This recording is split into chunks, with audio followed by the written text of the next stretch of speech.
కడపలో నిర్వహించింది మహానాడు కాదు దగానాడని వైసీపీ నేత లక్ష్మీ పార్వతి అన్నారు. ఎన్టీఆర్ ఉన్నప్పుడు మహానాడు ఆ అభిమానం వేరని చెప్పుకొచ్చారు.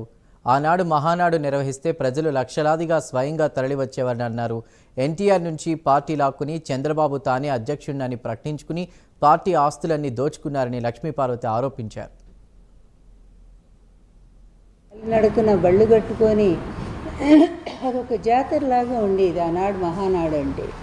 ఆయన నుంచి పార్టీ లాక్కొని ఆయనకు వెన్నుపోటు పొడిచి మరి తెలుగుదేశం పార్టీ తనే అధ్యక్షుడిని ప్రకటించుకొని ఆయన ఆ పార్టీ పేరుతో ఉండే ఆస్తులు గాజేసి మళ్ళీ ఆయన పేరుతో ఒక ట్రస్ట్ పెట్టుకొని దాని ద్వారా విరాళాలను సేకరించి తన సొంత హెరిటేజ్ వ్యాపారాన్ని డెవలప్ చేసుకోవడానికి అధికారాన్ని ఒక పావులాగా వాడుకున్నటువంటి చంద్రబాబు నాయుడు ప్రతి సంవత్సరం ఒక దగానాడు చేస్తూనే ఉన్నాడు. ప్రతి సంవత్సరం కరోనా టైం తప్ప.